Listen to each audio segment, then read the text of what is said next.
Good evening, guys. Let's continue with thermodynamics and let's start with some revision. Okay, now till this point, what we have discussed. Okay, so first of all, we have discussed the formula for work done. Okay, so formula for work done is W is equals to minus integration of PdV limits extending from V1 to V2. अब इसमें दो type के work done हो सकते हैं. एक होता है irreversible.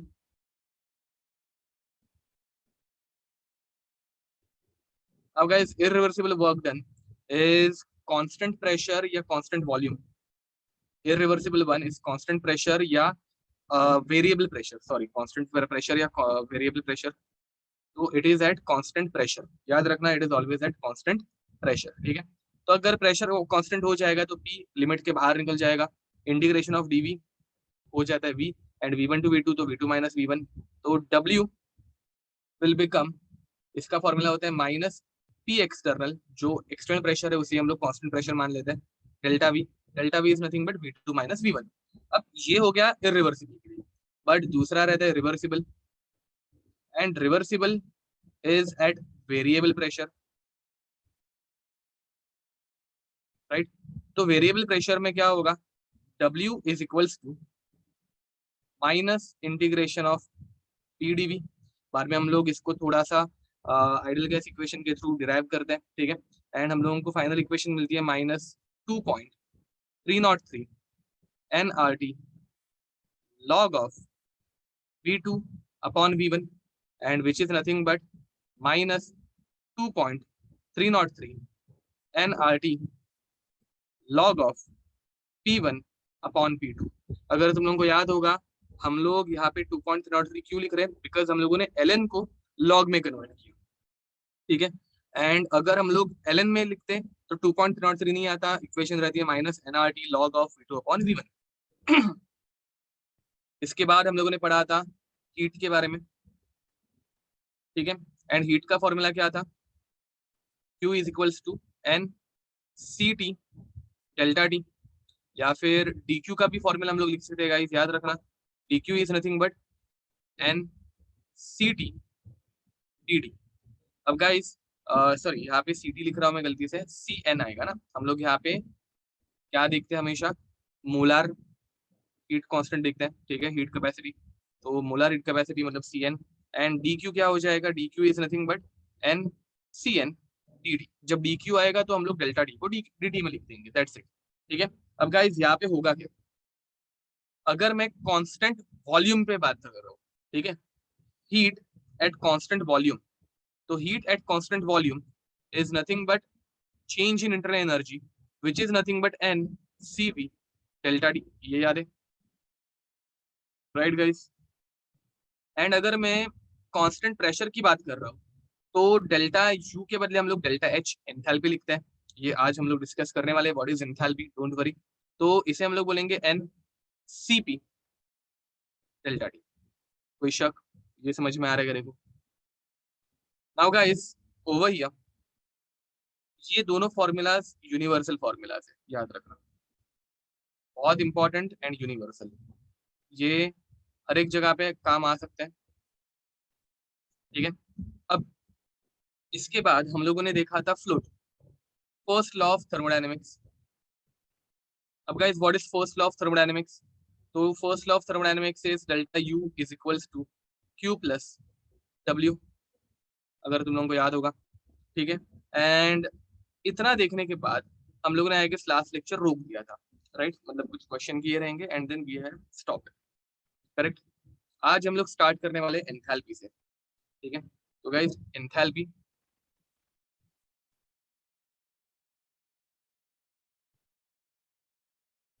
Enthalpy is represented by H. ठीक है. एंड अगर मुझे इसको डिफाइन कर रहे हैं तो एंथैल्पी इज डिफाइंड एज, लिख दो, ये लिखना स्टार्ट करो, चलो जल्दी. Enthalpy is defined as total energy, the total energy of the system which is addition of internal energy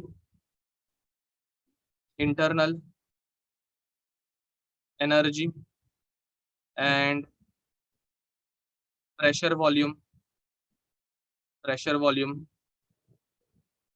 energy. Actually pressure और वॉल्यूम का वर्क डन रहता है, बट ठीक है, प्रेशर वॉल्यूम एनर्जी। अब इसका मीनिंग क्या है? तो सिस्टम की इंटरनल एनर्जी तो एक एनर्जी का फॉर्म है ही, उसके साथ साथ हमेशा सिस्टम अपना एक डिफाइंड शेप मेंटेन करके रखता है, राइट गाइस? अभी अगर हमारी बात कर ले तो हम लोगों का एक स्पेसिफिक शेप है। वैसे अगर हम लोग गैसेस की बात करें तो गैसेस केस में हम लोग जिस कंटेनर के अंदर वो ऐड करते हैं उस कंटेनर का वो शेप ले लेती है। एंड अगर ऊपर की तरफ एक पिस्टन है तो पिस्टन एक स्पेसिफिक हाइट पे रहता है, right?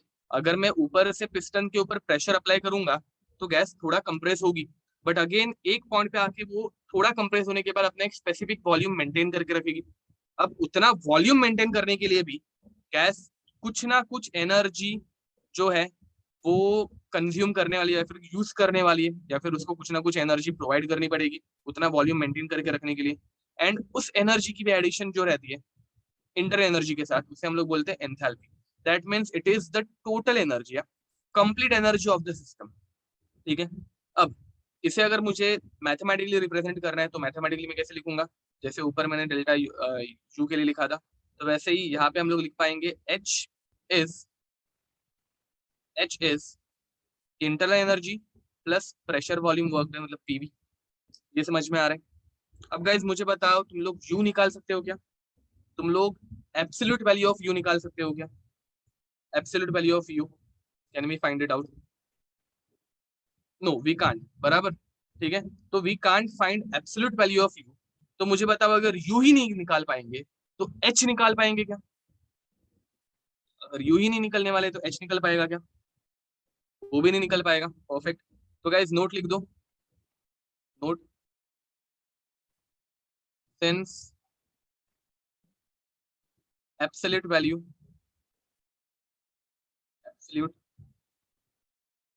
Of you is unknown या फिर cannot be found, hence given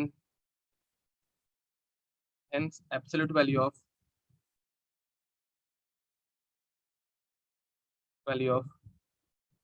h is also unknown, ठीक है?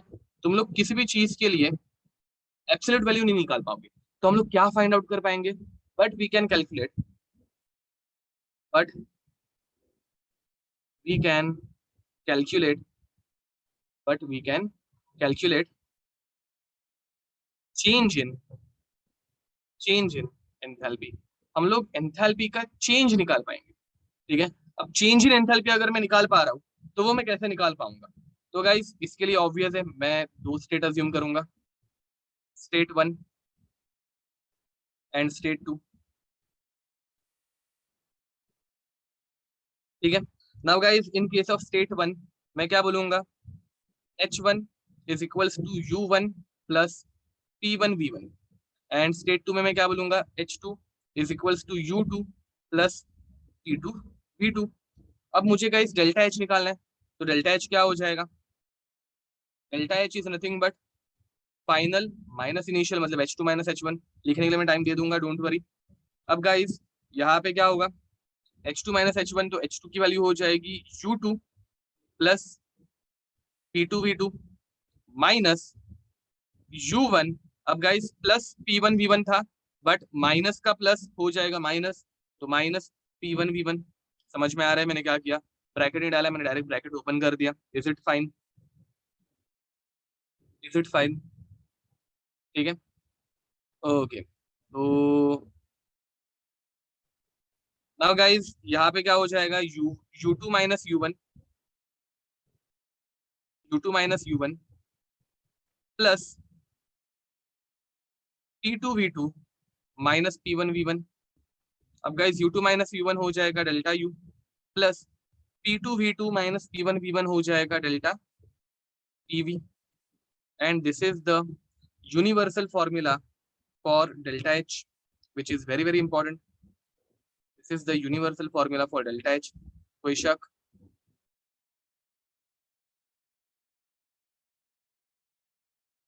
ओके, लिखने के लिए मैं टाइम दूंगा, जस्ट अ मिनट, ये पहले देख लो.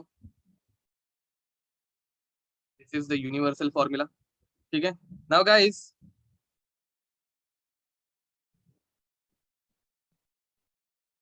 ओके, यहाँ पे एब्सोल्यूट वैल्यू ऑफ u लिखना भूल गया मैं. Absolute value of u is unknown, hence absolute value of h is also unknown. ठीक है, okay, now this is the universal formula. अब इसके बाद इसे हम लोग दो अलग अलग कंडीशन में स्टडी करेंगे.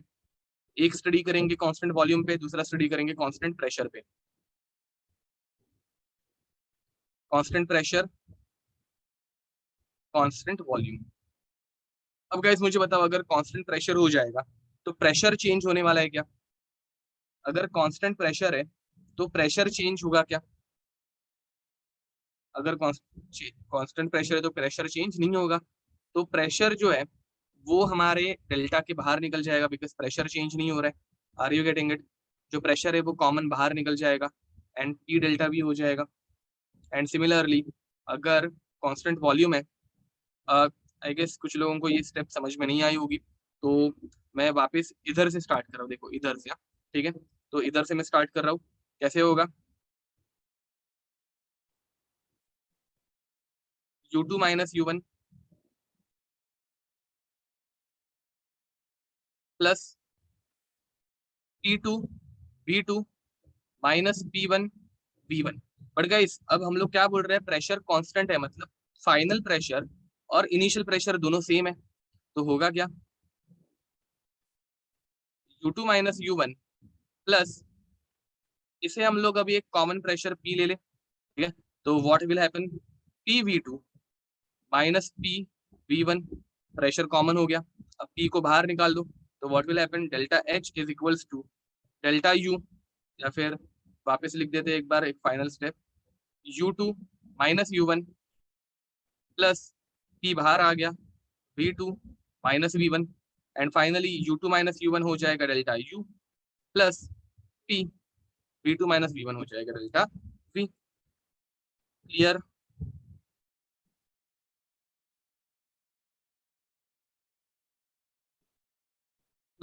And guys likewise constant volume पे क्या होगा? कांस्टेंट वॉल्यूम पे हम लोगों को मिलेगा delta H is equals to delta U plus V, अभी वी बाहर आ जाएगा, डेल्टा पी. बस इतना ही चेंज आने वाला है. सेम टू सेम फॉलो होगी स्टेप्स कांस्टेंट वॉल्यूम के लिए. अब मुझे बताओ guys, which one is more important? Constant pressure is more important या constant volume is more important? What do you think? Which one is more important, constant pressure या constant volume?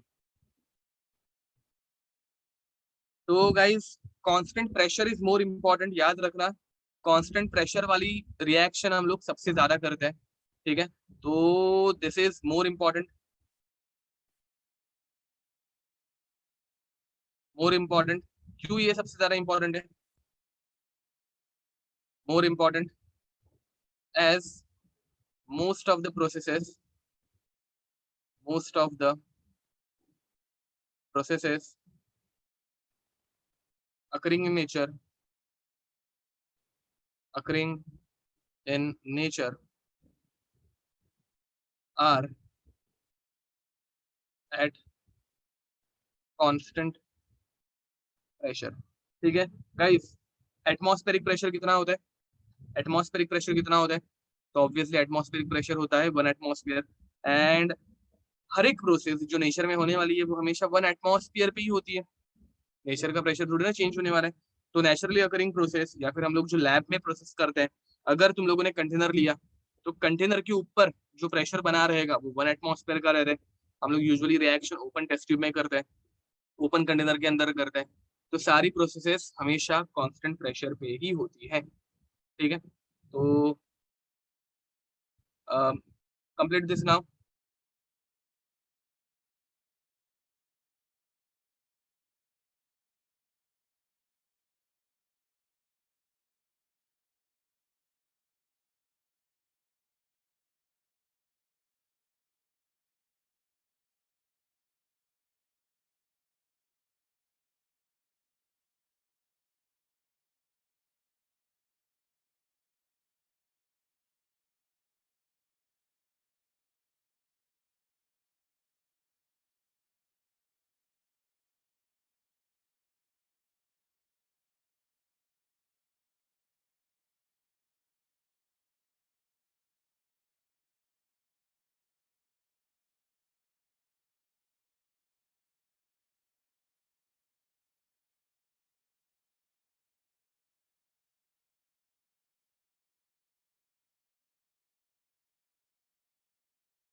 Yes guys, so continue करें, हो गया सबका लिख के?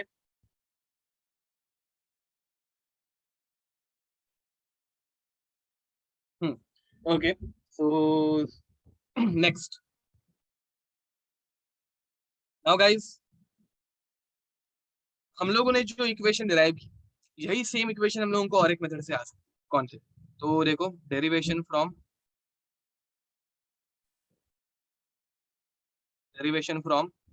Fluid, ठीक है। अब ये सेम इक्वेशन हम लोगों को फ्लूइड के थ्रू कैसे मिल सकती है?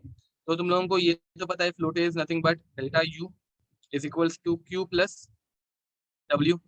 अब W is what? Delta U is equals to Q minus P external delta V, right. And याद रखो, P external delta V is applicable only at constant pressure.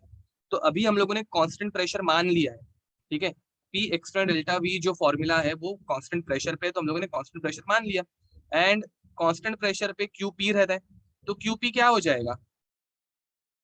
Q P is nothing but delta U plus P external, उस तरफ चला जाएगा तो plus हो जाएगा, P external delta we. And guys if you will notice, ये जो formula है delta U plus P delta we, delta U plus P delta we, ये ऊपर वाले फॉर्मूला जैसा ही है।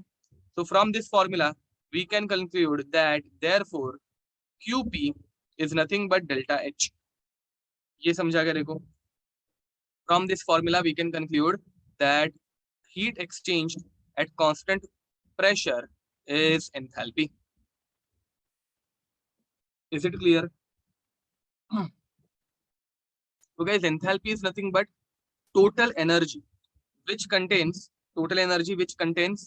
delta U inter energy and also work done by the system. ठीक है, बस इतना ही है, नथिंग एल्स। कोई शक?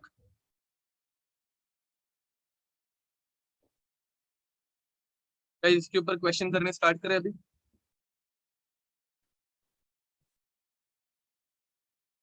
हाँ, this is applicable only at constant pressure, correct बोल रहे हो। Okay, now let's start with some questions, ठीक है। Now we are starting with isochoric process, या फिर ऐसे हेडिंग डालना, W Q delta U and delta H under different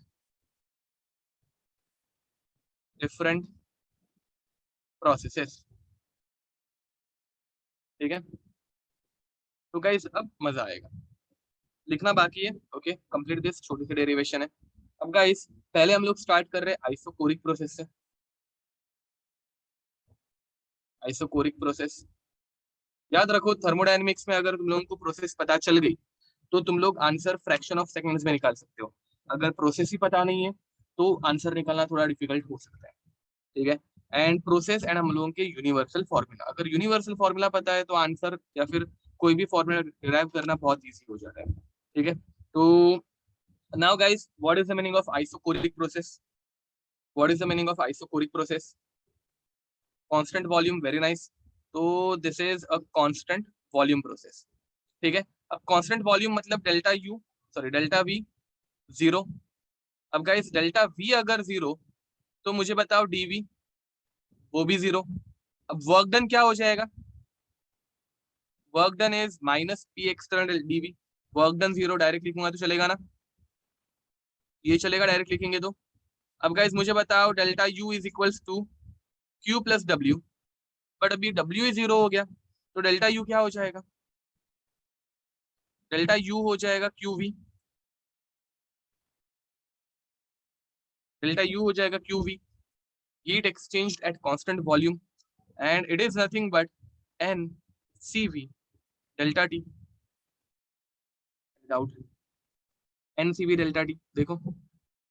now guys finally मुझे बताओ डेल्टा एच क्या है?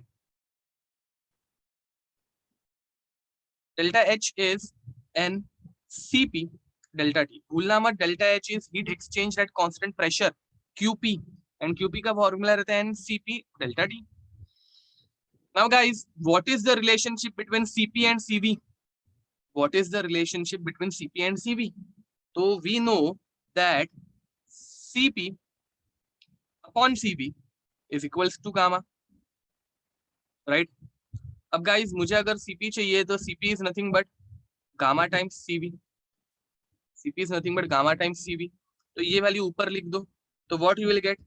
You will get delta H is equals to n. एक काम करते, गामा को बाहर निकालते, gamma times n Cv delta t. And guys, n Cv delta t is nothing but क्या हो जाता है? n Cv delta t is nothing but gamma times delta u. Clear? तो तुम लोगों को ये चार चीजें निकालने आनी चाहिए. देखो मैं जस्ट हर एक पॉसिबिलिटी या फिर हर एक टाइप का फॉर्मूला एक्सप्लेन करने की कोशिश कर रहा हूँ. ठीक है, तो this is our first formula, मतलब W is equals to 0, isochoric process. ठीक है, this is our second formula, delta U and Q ये दोनों एक साथ मिल जाएंगे हम लोगों को. Heat exchange rate constant volume अगर निकालनी है तो हम लोगों को डायरेक्ट दोनों वैल्यूज मिलती है, इंटरनल एनर्जी भी एंड QV भी. डेल्टा H के लिए ये यूनिवर्सल फॉर्मूला है, ये तो तुम लोग यूज कर ही सकते हो. इसके अलावा अगर तुम लोगों को थोड़ा टाइम सेव करना है तो तुम लोग ये वाला फॉर्मूला यूज कर सकते हो. ठीक है, अब guys once again I am revising values of Cp, Cv and gamma. ठीक है, अगर तुम लोगों के पास मोनोएटॉमिक गैस है, कौन सी गैस है? मोनोएटॉमिक. तो मोनोएटॉमिक गैस में सिर्फ और सिर्फ rotational translational degree of freedom रहता है, तो ये हो जाता है 3/2r.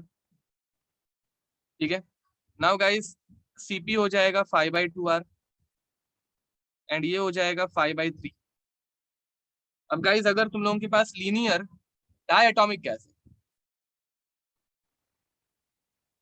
लीनियर डायटोमिक गैस है, तो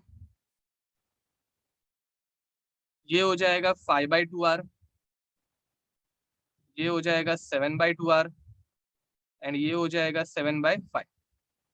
ठीक है, एंड अगर तुम लोगों के पास नॉन लीनियर डायटोमिक या फिर पॉलीएटॉमिक गैस है, सिर्फ वो नॉन लीनियर रहनी चाहिए. ठीक है, तो नॉन लीनियर के लिए क्या होता है? नॉन लीनियर के लिए you will gate 3r, 4r या फिर 4/3. ठीक है, दिस इज द आंसर.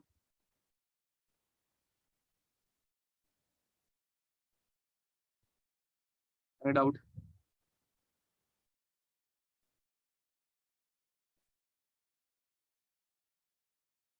ये वापस लिखना है नहीं लिखना है, that is totally up to you. 7/2r कैसे आएगा इसका?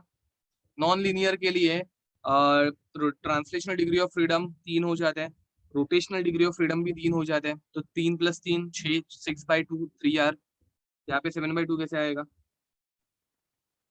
नॉन लीनियर कोई भी मॉलिक्यूल आ जाने दो.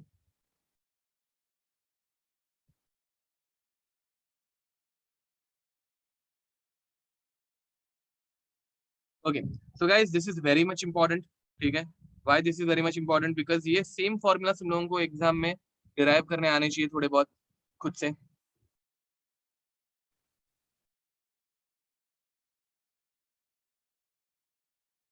Okay, so let me give you some questions. First question, एक आध मतलब कोई क्वेश्चन रिपीट हो सकता है गाइस, जो हम लोगों ने पहले भी किया है, सेम टाइप का क्वेश्चन आ सकता है.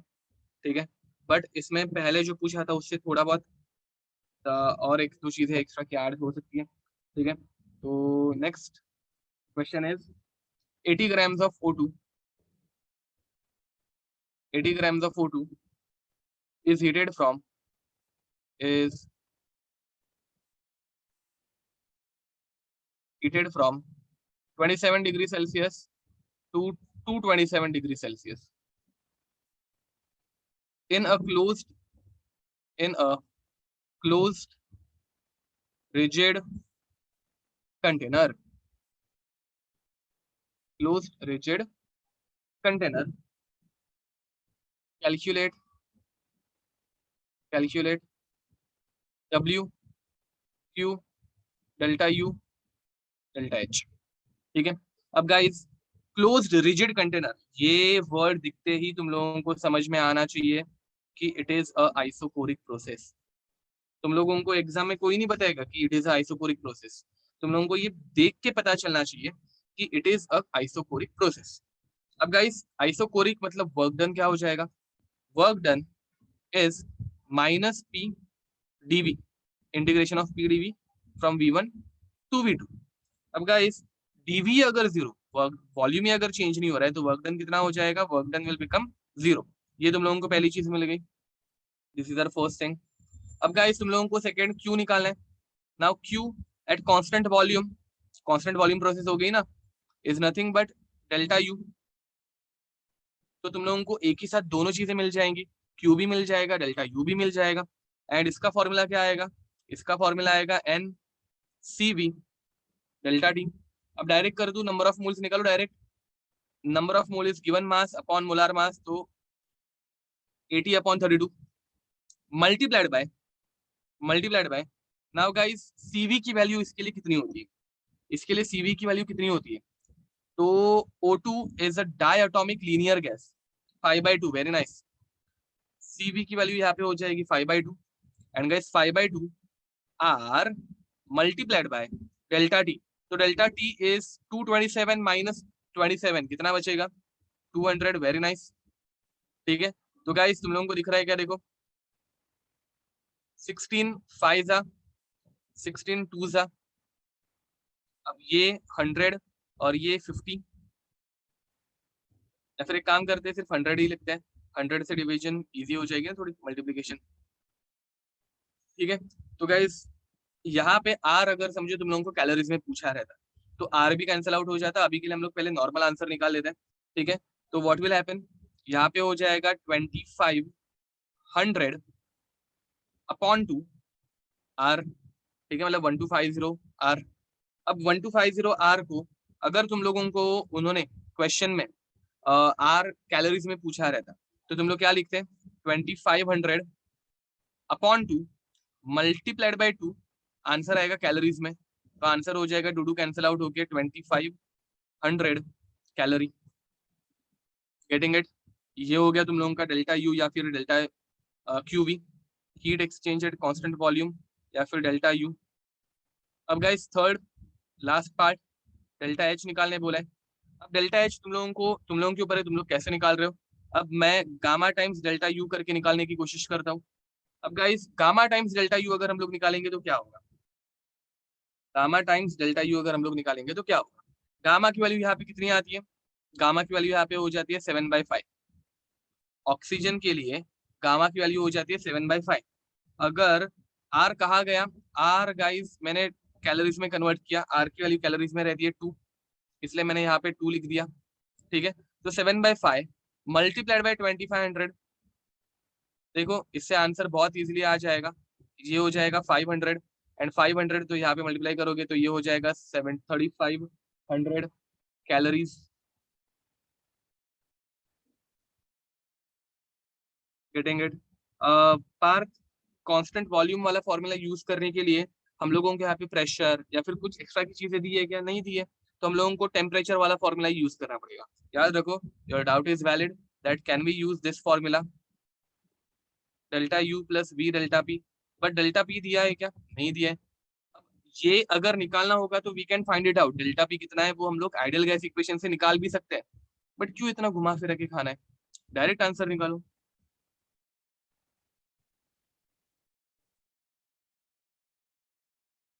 Delta P we can find it out by using ideal gas equation, but उससे भी सेम आंसर आएगा जो हम लोगों को यहाँ पे डायरेक्ट आ रहे हैं। ठीक है। तो मेक श्योर तुम लोग इजीएस्ट पाथ फॉलो करो फॉर्मूलाज का। ओके। तो गाइज ये first question NCP delta d से भी सेम फॉर आंसर आता, चलो एनसीपी डेल्टा डी से करते हैं, that is a little bit smaller method compare to delta U plus B delta P. ठीक है। तो चलो एनसीपी डेल्टा डी से करके दिखाता हूँ मैं थर्ड ही पार्ट। डेल्टा एच का पार्ट में वापस, डेल्टा एच का पार्ट में वापस एन सी पी डेल्टा डी से करके दिखा रहा हूँ। अब एन की वैल्यू क्या आएगी, given mass upon molar mass, तो 80/32 multiplied by c P is what 7/2 multiplied by R multiplied by 200। अब गाइस सेम कैलकुलेशन होगा, देखो ये फाइजा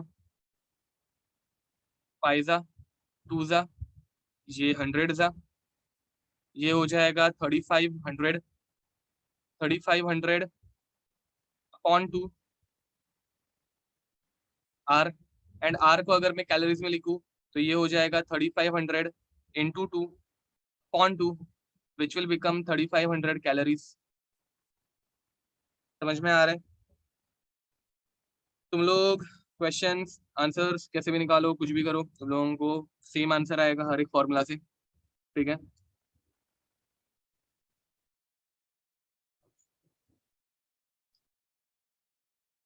हाँ, बहुत सी बार है ना क्वेश्चंस रॉन्ग रहता है गाइस, लोगों को बिलीव नहीं होगा मोस्ट प्रॉब्ली, बट बहुत सारे बुक्स में क्वेश्चन रॉन्ग रहता है because they do not consider ideal gas, ठीक है? आइडियल गैस फॉर्मूला से वो वॉल्यूम या फिर प्रेशर देते नहीं है हम लोगों को, ठीक है? बहुत सारे बुक्स में मैंने बहुत बार नोटिस किया है कि जो प्रेशर वॉल्यूम की वैल्यूज दी है अलग अलग टेम्परेचर पे, वो यूजुअली आइडियल गैस के अकॉर्डिंगली नहीं रहती। एंड आइडियल गैस के अकॉर्डिंगली अगर वो वैल्यूज नहीं रहेंगी तो हम लोगों के फॉर्मूलाज जो है वो गलत हो जाता है। तो वहां पे हम लोग गलत नहीं है, वो क्वेश्चन गलत रहता है, ठीक है? और ये बहुत बार होता है। एनीहो, तो चलो आगे बढ़े। लिख के हो गया सबका? यूजुअली एररलेस में ऐसे क्वेश्चन नहीं रहता है जो गलत हो, but yup, even in errorless it might happen. एक हाथ दूसरा क्वेश्चन रहता है, ऐसे बहुत सारे क्वेश्चन मिलेंगे, ऐसे नहीं मैं बोल रहा हूँ, ठीक है? नेक्स्ट क्वेश्चन इज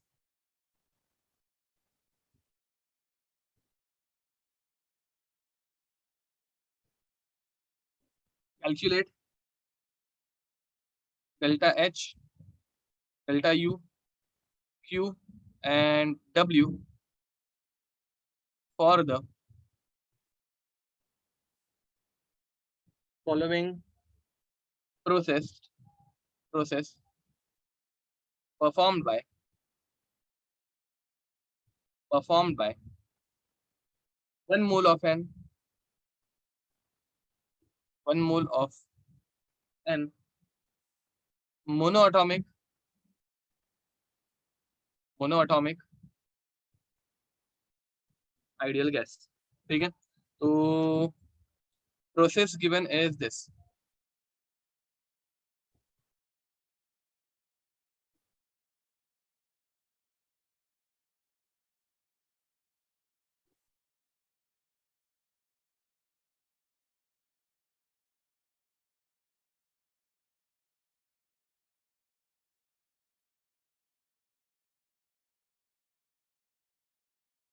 100 केल्विन से लेके 400 केल्विन, ठीक है?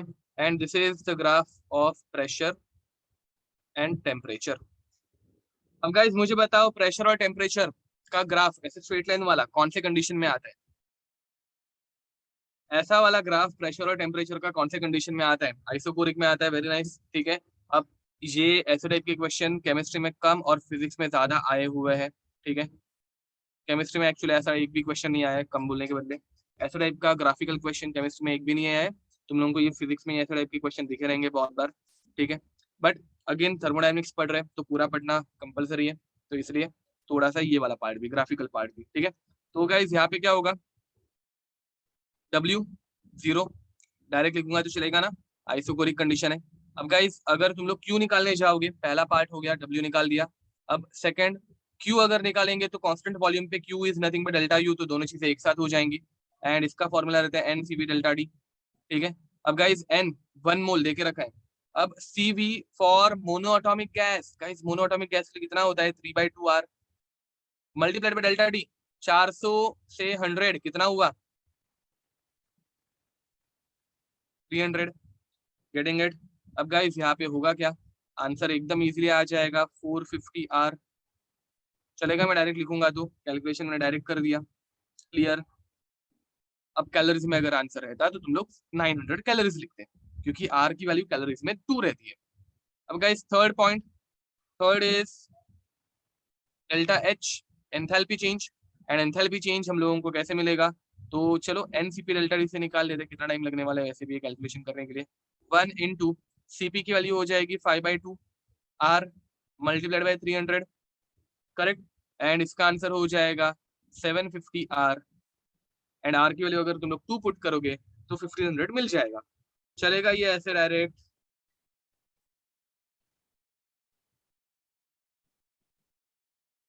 ठीक है,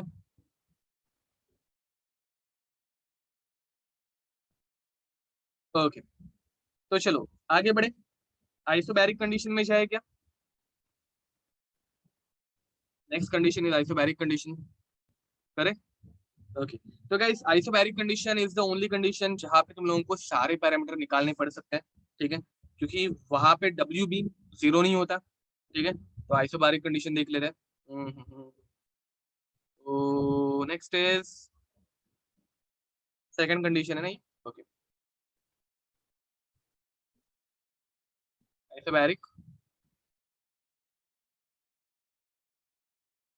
process, now this is constant pressure process, तुम लोगों को पता ही है ये, it is a constant pressure process, ठीक है। तो अब कांस्टेंट प्रेशर में तुम लोगों को डेल्टा पी जीरो मिलता है, delta P is equals to zero, या फिर d P is equals to zero. अब गाइस डब्ल्यू की वैल्यू यहाँ पे क्या हो जाती है? W becomes minus P external delta P, that's it, nothing else, ठीक है। अब guys Q, Q becomes Q P, and Q P is nothing but, Q P क्या हो जाएगा? Q P is nothing but delta H.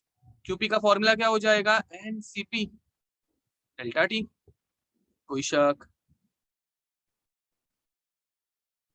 Right और रॉन्ग? समझ में आ रहा है ये सेकंड फॉर्मूला? तो गाइस क्यूपी और डेल्टा एच डायरेक्ट मिल जाएगा, मतलब तुम लोगों को क्यूपी निकालो, एच मिल जाएगा। एंड याद रखो this Q P is normal Q. अब गाइस मुझे बताओ, समझो, इमेजिन करते हैं तुम लोगों के पास डब्ल्यू है, तुम लोगों के पास क्यू है, तो तुम लोग डेल्टा यू निकाल सकते हो क्या? तुम लोगों के पास डब्ल्यू है, तुम लोगों के पास क्यू है, तो तुम लोग डेल्टा यू निकाल सकते हो क्या? Delta U is Q plus W, right. And guys अब मुझे बताओ, अगर समझो तुम लोगों के पास डब्ल्यू या फिर क्यू नहीं है, तो डेल्टा यू निकालने के लिए यूनिवर्सल फॉर्मूला क्या है? अगर तुम लोगों के पास डब्ल्यू या फिर क्यू नहीं है, तो डेल्टा यू निकालने के लिए यूनिवर्सल फॉर्मूला क्या है? NCP delta T, perfect, very nice. तुम लोगों को समझ में आ रहा है? हम लोग फॉर्मूलाज वही घिसे पिटे बार बार यूज कर रहे हैं, वही फॉर्मूलाज बार बार यूज होने भी वाले हैं, बस थोड़ा सा ट्विस्ट करना पड़ेगा हम लोगों को उन्हें, राइट। क्वेश्चन ले इसके ऊपर।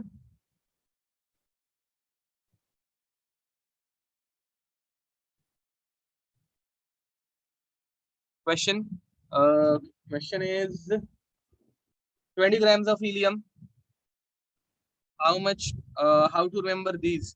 अरे क्या रिमेम्बर करने जैसा है? देखो तुम लोगों को एक ही याद रखना है, मतलब इतना ही याद रखना है कि W is minus integration of P D V from V1 to V2, ये फर्स्ट फॉर्मूला, यूनिवर्सल फॉर्मूला। अब Q is N C N delta D, now Q V is equals to delta U which is nothing but N C P delta D, ये याद रखना है। Q P is nothing but delta H which is nothing but N C P delta D, ठीक है। And इसके अलावा हम लोग क्या यूज कर रहे हैं? Delta U is equals to Q plus W, ये एक फॉर्मूला यूज हो रहा है। अब इसके अलावा और कुछ यूज हो रहा है क्या, बताओ जरा? हाँ, एक finally delta H is equals to delta U plus delta P V. I guess इतने ही फॉर्मूलाज हम लोगों को याद रखने हैं, एंड बाद में इनको ही हम लोग थोड़ा बहुत रीअरेंज कर रहे हैं, ठीक है। इनको ही रीअरेंज करके हम लोगों ने ये फॉर्मूला निकालता, delta H is gamma times delta U. Guys देखो कुछ चेंज नहीं हो रहा है, हम लोग इन्हीं फॉर्मूलाज को बार बार उल्टा सुल्टा कुछ ना कुछ कर रहे हैं, नथिंग एल्स, ठीक है। अब ये वाला फॉर्मूला जो है वो मैंने इन दो कंडीशंस को ट्वीट करके बनाया था, ठीक है। तो सेम फॉर्मूलाज थोड़े बहुत उल्टा सुल्टा करके शॉर्टकट बना रहे हैं हम लोग, और कुछ नहीं। तो चलो let's take another question.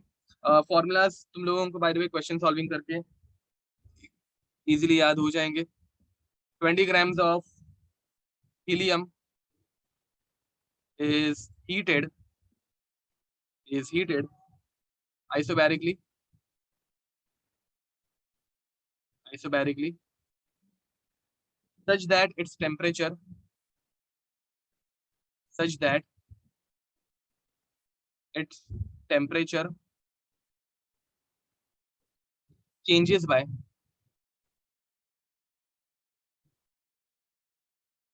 changes by 400 Kelvin.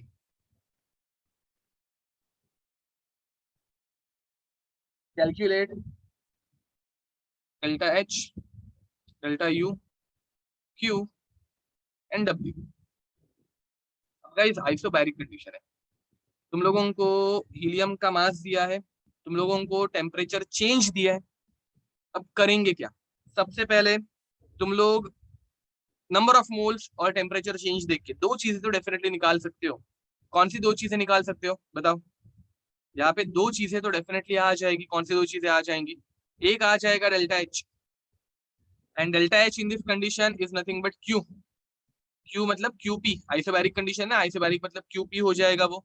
अब गाइस मुझे बताओ, हम लोगों को क्यूपी मिल गया, क्या आया? एन सी पी डेल्टा टी। अब number of moles given mass upon molar mass 40 upon 4, समझ में आ रहा है? सॉरी 40 बोल रहा हूँ, 20 upon 4 multiplied by CP. CP कितना आएगा गाइस बताओ? सीपी क्या हो जाएगा यहाँ पे? सीपी हो जाएगा 5/2 R. Very nice. Helium is a monoatomic gas, don't forget it. Helium is a monoatomic gas, ठीक है। मल्टीप्लाइड बाय यहाँ पे हो गया ये 400। अब गाइस देखो कैसे होगा, 4 1 जा 400 जा, 2 1 जा 2 10 जा। अब गाइस 10 इंटू 1000, 1000 इंटू 5 5000 आर। देखो ये 5000 आर आ गया, 5000 ना, ये बराबर है ना? एंड 10,000 कैलोरीज, अगर कैलोरीज में कन्वर्ट करेंगे तो 10,000। अब गाइस तुम लोगों को दो चीजें मिल गई, डेल्टा एच और क्यू मिल गया। याद रखो क्यू पी आइसोबैरिक कंडीशन का ही पूछा हम लोगों को, क्यू मतलब वो क्यू पी हो गया, क्यू मिल गया। Is it clear? अब गाइस तुम लोग सेकंड डेल्टा यू भी निकाल सकते हो। अब डेल्टा यू कैसे निकालोगे? डेल्टा यू कैसे निकालोगे? डेल्टा यू देखो, हम लोगों ने एक फॉर्मूला, सिंपल सा फॉर्मूला डिराइव किया है, delta H is gamma times delta U. इसे भी रीअरेंज कर सकते हो, that delta U is delta H upon gamma. इसे रीअरेंज करके यूज करो, टोटली अप टू यू। अगर नहीं करना है तो थोड़ा सा एक अलग फॉर्मूला भी अपने पास, यूनिवर्सल जिसे हम लोग बोलते हैं, N C B delta D. अब गाइस एन कितना दिया है? एन हम लोगों को दिया है 20/4, मतलब 5 मोल दिया actually, given mass upon molar mass multiplied by CV, mono atomic gas के लिए 3/2 आर मल्टीप्लाइड बाय 400। अब गाइस होगा क्या? 4 1 जा 400 जा, 2 1 जा 2 10 जा, 10 इंटू 100 1000, 1000 इंटू 3 3000। तो ये हो जाएगा 3000 आर। अगर कैलोरीज में दिया होगा तो तुम लोग 2 से मल्टीप्लाई करोगे, अगर जूल्स में दिया होगा तो तुम लोग 25/3 से मल्टीप्लाई करोगे। याद है जूल्स के लिए आर की वैल्यू गाइस प्लीज मत भूलना, आर 25/3 जूल पर केल्विन पर मोल, ये शॉर्टकट वाला है भाई, ठीक है। एंड 2 कैलोरी पर केल्विन पर मोल। कौन सा किधर यूज कर रहे हैं वो क्वेश्चन के अकॉर्डिंगली तुम लोग यूज करोगे। अब गाइस एक और चीज बच गई, डब्ल्यू। डब्ल्यू कैसे निकाले? अब डब्ल्यू कैसे निकाले गाइस? देखो तुम लोगों के पास क्यू है, तुम लोगों के पास क्यू है, तुम लोगों के पास डेल्टा यू है, तो what you can do, third W is equals to, sorry delta U is equals to Q plus W. अब गाइस तुम लोगों को डब्ल्यू निकालना है, तो डब्ल्यू के लिए डेल्टा यू माइनस क्यू करोगे, करेक्ट। अब गाइस डेल्टा यू कितना आया है हम लोगों का? डेल्टा यू हम लोगों को आया है 3000 आर, एंड क्यू कितना है हम लोगों का? क्यू आ गया है 5000 आर। अब गाइस बताओ आंसर कितना आएगा? कितना आएगा आंसर? करेक्ट 2000 माइनस 2000 आर आ जाएगा। Is it clear? Is it clear?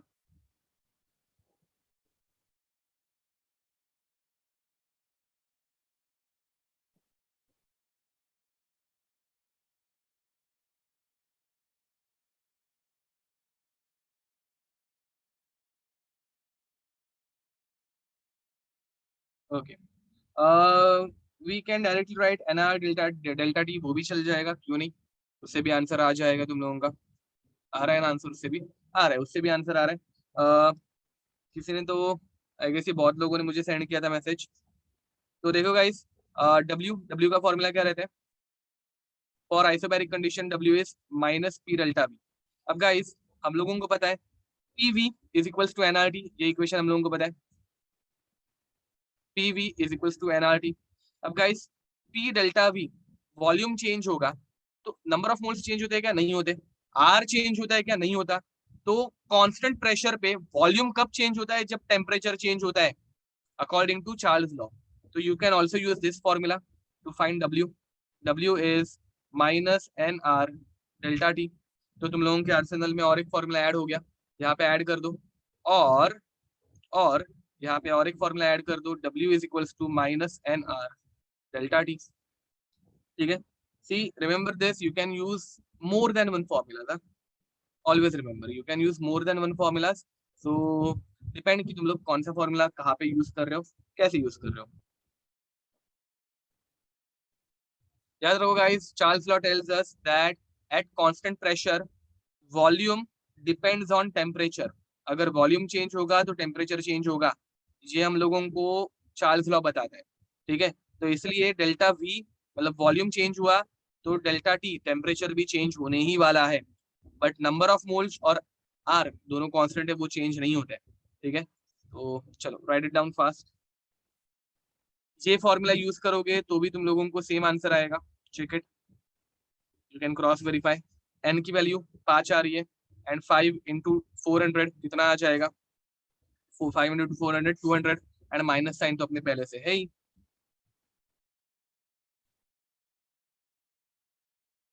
Guys तुम लोगों को समझ में आ रहा है? थर्मोडायनेमिक्स इज क्वाइट इजी अगर तुम लोगों को सिर्फ फॉर्मूलाज पता है।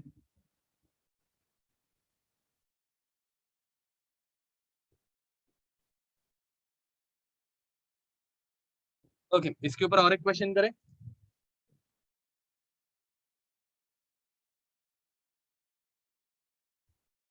It is easier than redox reaction, but remember guys, redox reaction is more easier। वो तो हम लोगों ने उसको बहुत अच्छे लेवल पे किया है इसीलिए। ठीक है, और उसमें बहुत सारी चीजें हम लोगों ने कवर की है। Even redox reaction is quite easier।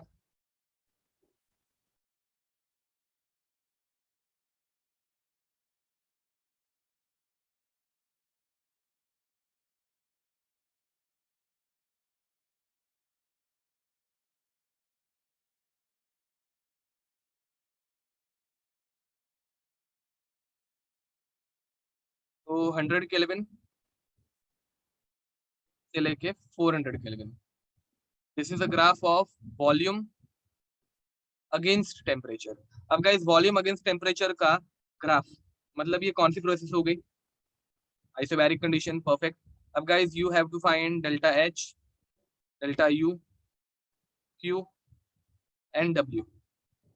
ठीक है, ये चीजें तुम लोगों को फाइंड आउट करनी है। इस ग्राफ को देख के तुम लोगों को पता चलना चाहिए कि it is isobaric condition and this graph is for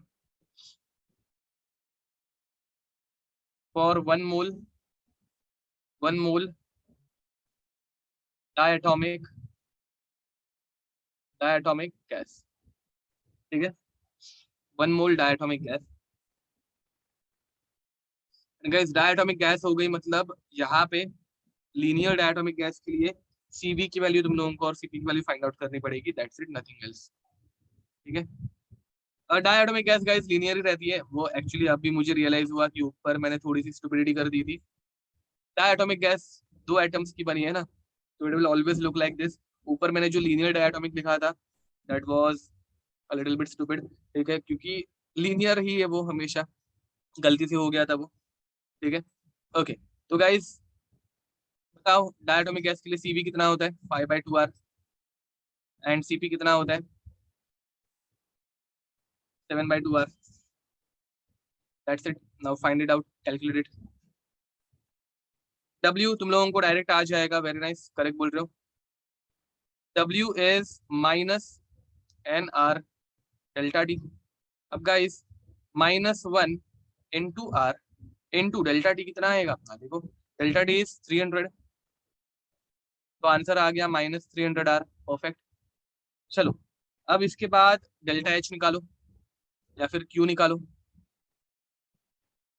delta H which is equals to Q कितना आएगा? NCP delta D। अब 1 into 7/2r into 300, correct guys. ये कितना हो जाएगा 2100 कैलोरीज में, करेक्ट बोल रहे हो। ये हो जाएगा 2100 अपॉन 2r। अब आगे तुम लोग सॉल्व कर सकते हो, 1050 लिख दो चाहिए तो, या फिर कैलोरीज में कन्वर्ट करो, 2100 r हो जाएगा, चलेगा। अब गाइस तुम लोगों के पास W है, तुम लोगों के पास Q है, तुम लोग डेल्टा U निकाल सकते हो क्या? तुम लोगों के पास W है, तुम लोगों के पास Q है, तो तुम लोग डेल्टा U निकाल सकते हो क्या Q प्लस W से, राइट? तो C delta U is 1050 r minus 300 r, तो I guess it will become 750 r। This is the formula of delta U। अरे कोई शक?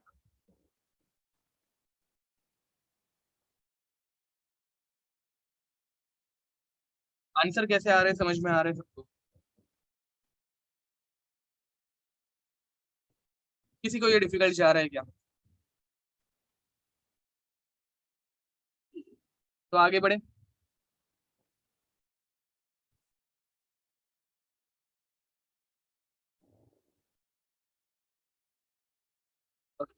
अब आगे बढ़ते हैं।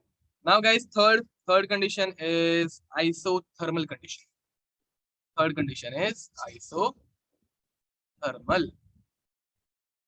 Condition. Now what is the meaning of isothermal condition, बताओ। What is the meaning of isothermal condition?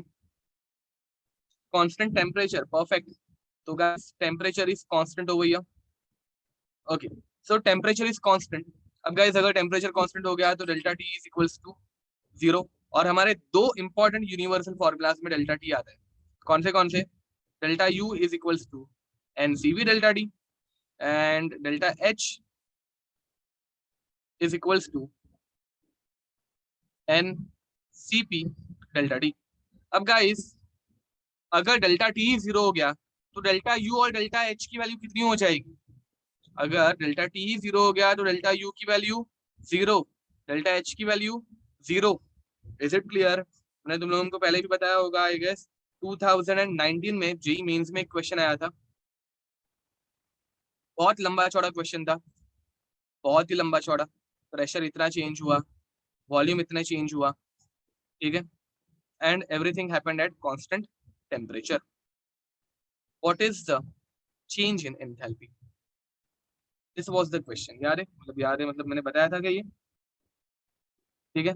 तो इतना सब पूछने के बाद आंसर 0 था, बट तुम लोग अगर क्वेश्चन देखोगे, क्वेश्चन की ग्रेविटी देखते हैं कि यार इतनी सारी चीजें चेंज हुई है, तो कुछ ना कुछ होगा, बट नहीं। तुम लोगों को सिर्फ कंडीशंस याद रखनी है, फॉर्मूलाज याद रखने हैं, आंसर बहुत इजीली आता है। सिर्फ दिमाग थोड़ा शांति से देखना, ठीक है, मतलब शांति से रखना, बिकॉज ऑब्वियस है एग्जाम के प्रेशर में हम लोगों को सारे फॉर्मूलाज डिफिकल्ट हो सकते हैं, ठीक है। And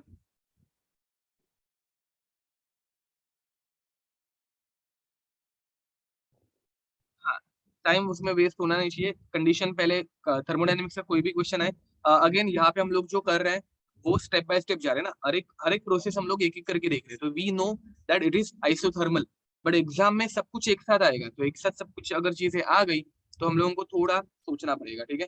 now guys delta U is equals to Q plus W, ऐसा कोई फॉर्मूला पढ़ा है? फिजिक्स में माइनस डब्ल्यू रहता है, बट यहाँ पे प्लस डब्ल्यू है, ठीक है। तो दिस इज फ्रॉम फ्लूइड, ठीक है। अब गाइस यहाँ पे क्या हो जाएगा, डेल्टा यू इज 0, तो 0 is equals to Q plus W, right? और else Q is equals to minus W, right?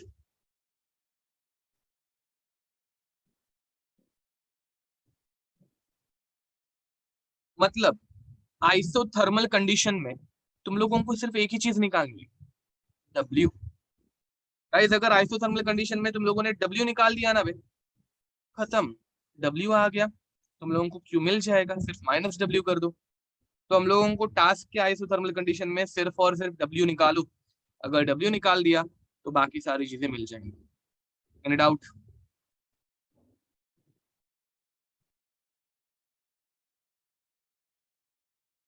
हाँ, but how to find W? अब गाइस आइसोथर्मल में एक छोटा सा प्रॉब्लम आ जाता है, छोटू सा। दो कंडीशन आती है, एक आती है इरिवर्सिबल, एक आती है इरिवर्सिबल और दूसरी आती है रिवर्सिबल। ठीक है, इरिवर्सिबल में अभी मैं तुम लोगों को डेरिवेशन वापस एक बार बता रहा हूँ। ठीक है, इरिवर्सिबल मतलब कांस्टेंट प्रेशर, रिवर्सिबल मतलब वेरिएबल प्रेशर। ठीक है, तो गाइस डेरिवेशन वापस करनी है, डायरेक्ट फॉर्मूला,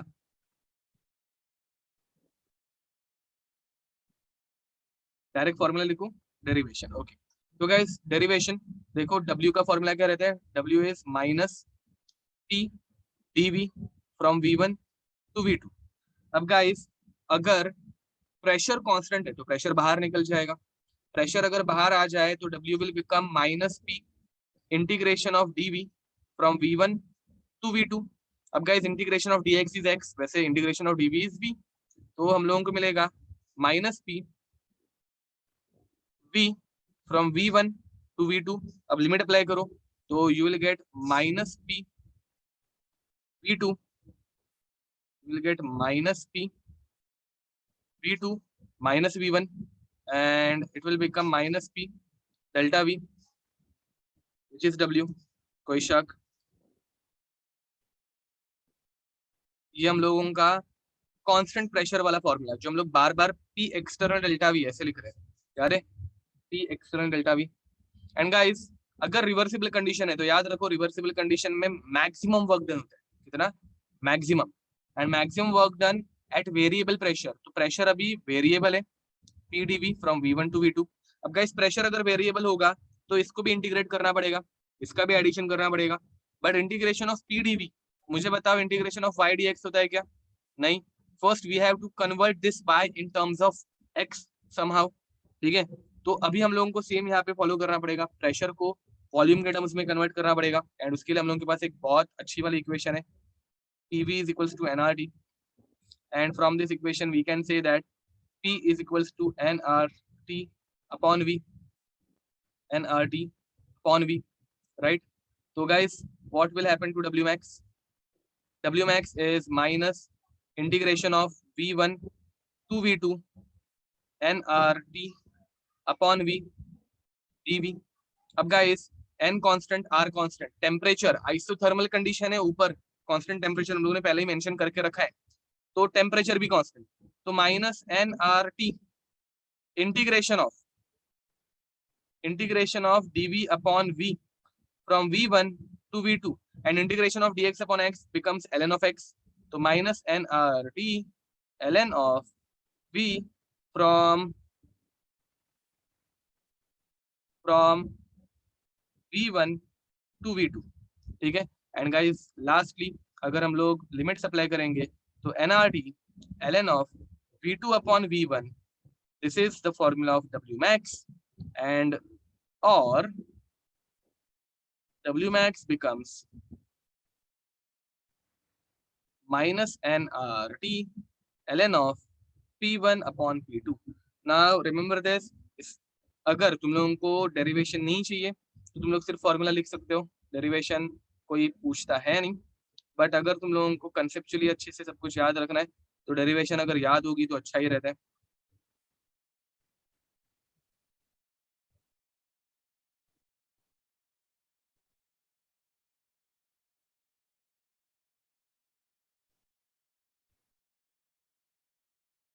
ओके, तो हाँ -2.303 बस लॉग में कन्वर्ट कर दो। अगर तुम लोगों को लॉग में आंसर निकालना है, मतलब ln के बदले लॉग यूज करना है, तो हम लोग -2.303 लिखते हैं। देखो गाइस, मुझे अगर ln नहीं चाहिए और मुझे लॉग चाहिए, तो what I will do W max is equals to -2.303 nRT log of V2 upon V1। ठीक है, तो -2.303 कब हम लोग यूज करते हैं, फॉर एग्जाम्पल अगर मेरे पास ln ऑफ x है और उसे मुझे log ऑफ x में कन्वर्ट करना है, तो मैं 2.303 से उसे मल्टीप्लाई करूंगा and I will gate log of x। ठीक है, अगर इसका तुम लोगों को एक सिंपल एग्जांपल बताऊं तो ln ऑफ 2 ये रहता है 0.693, ठीक है, एंड log ऑफ 2 रहता है 0.3010। अगर मैं log ऑफ 2 को मतलब 0.3010 को 2.303 से मल्टीप्लाई करूंगा, 2.3 से मल्टीप्लाई कर रहे हैं ऐसे समझ लेते हैं, ठीक है। तो गाइस होगा क्या, 3 इंटू 2.3 कितना होता है, 6.9 हो जाता है, सॉरी 0.69 होगा वो, which is almost equal to 0.693। समझ में आ रहा है मैं क्या बोल रहा हूँ?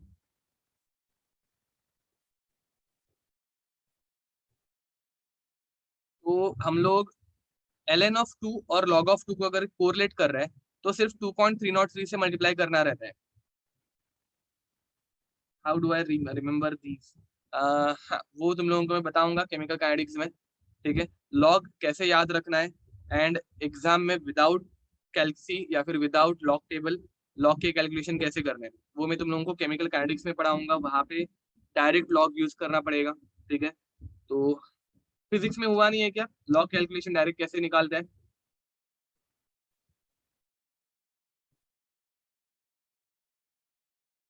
नहीं सीखा है, ठीक है, केमिस्ट्री में पढ़ लेंगे, इतना क्या है, फिजिकल केमिस्ट्री में पढ़ लेंगे, don't worry. You don't get log table, maths में तुम लोगों को डायरेक्ट लॉग निकालने की जरूरत कभी पड़ती है नहीं, तो मैथ्स में वो पढ़ाया नहीं जाएगा।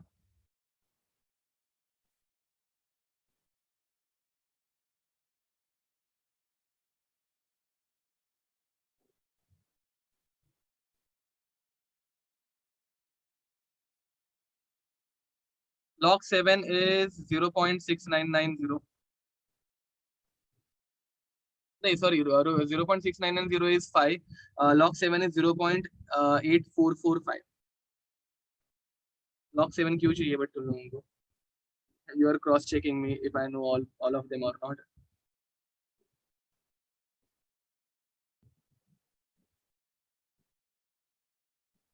ओके, सो चलो आगे बढ़े।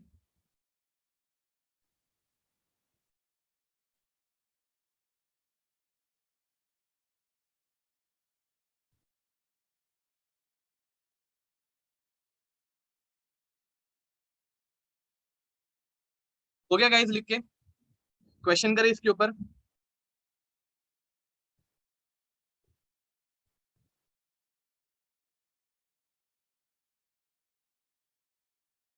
Now next,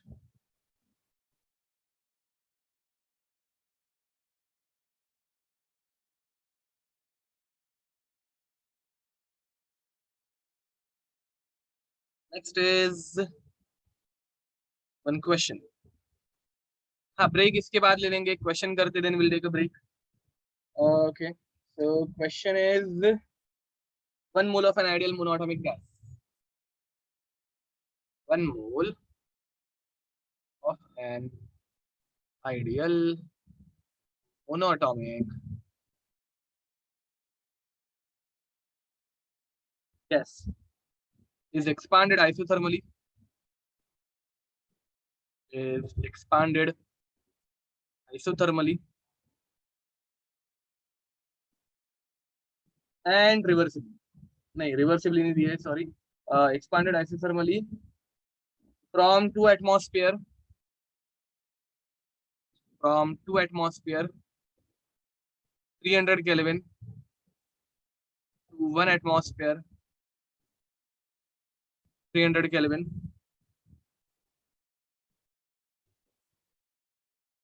Calculate delta H, delta U, Q and W, condition A,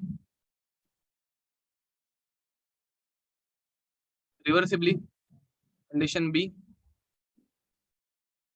irreversibly, ठीक है।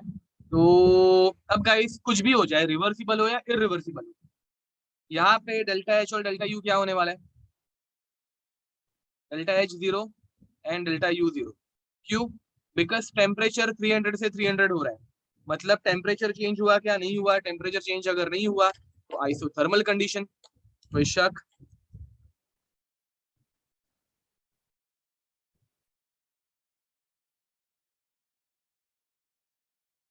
Okay. Now guys, over here, what will do? देखो, सबसे पहले तो ठीक है, हम लोग रिवर्सिबली करते हैं। चलो, तो रिवर्सिबली में अगर हम लोग जाएंगे तो ए रिवर्सिबली W अगर मैं निकालूंगा तो W मैक्स, रिवर्सिबल में W मैक्स रहता है, जिसका फॉर्मूला आएगा minus N R T L N of P1/P2। अब गाइस मुझे बताओ, यहाँ पे n कितना दिया है? 1 -1 इंटू आर की वैल्यू अभी सिंपलिसिटी के लिए 2 ले लेते हैं, चलो क्या फर्क पड़ रहा है, टेम्परेचर 300 ले लेते हैं इंटू एल एन ऑफ, अब गाइस P1 कितना था? 2 था, अपॉन 1 बराबर। अब गाइस एल एन ऑफ 2 मैंने ऊपर ही बताया 0.693, इसको मैं 0.7 ले लूं क्या? माइनस 600 इंटू 0.7, चाल से एल एन ऑफ 2 इज 0.7 पकड़ लो, 0.693 रहता है, जिसे हम लोग 0.7 ले लेंगे। नाउ गाइस 7 6 420, तो ये हो जाएगा माइनस 420 कैलोरीज। In doubt?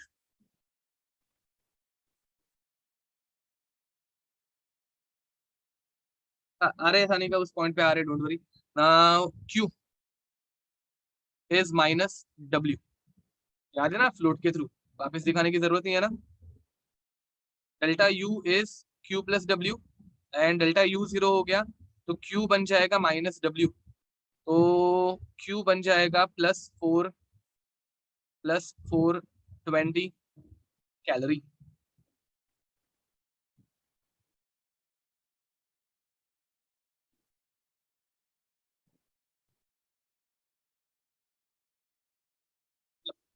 बाकी सब 0।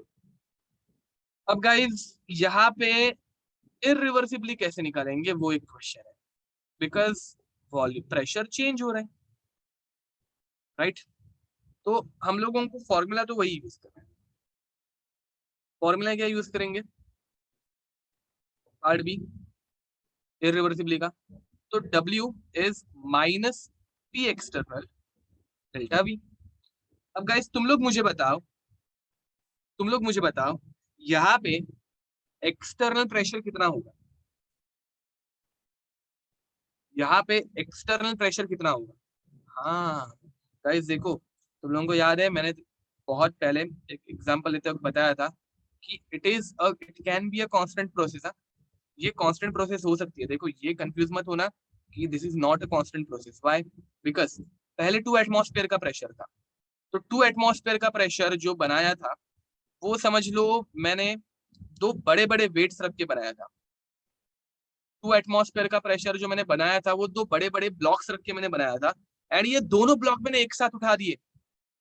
अगर ये दोनों ब्लॉक्स मैंने एक साथ उठा दिए तो मेरी प्रोसेस जो है वो बन जाएगी इरिवर्सिबल, बिकॉज ये धड़ाम करके ऊपर उठ जाएगा। प्रेशर मैंने डायरेक्ट कम कर दिया, प्रेशर डायरेक्ट 1 एटमॉस्फेयर हो गया। Are you getting it? बाहर वाला प्रेशर 1 एटमॉस्फेयर डायरेक्ट मैंने कर दिया, दोनों के दोनों ब्लॉक्स उठा दिए, एक स्टेप में ये प्रोसेस हुई। This is a irreversible process. But अगर मैंने कंडीशन थोड़ी चेंज कर दी, याद रखो गाइस, कांस्टेंट प्रेशर मतलब क्या, तो मैंने एक ही स्टेप में प्रेशर पूरा का पूरा हटा दिया।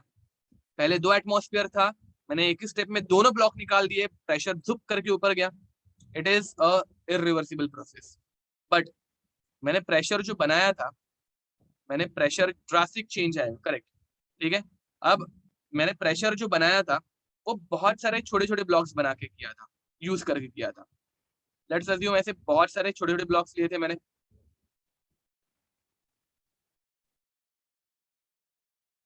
Excuse my drawing.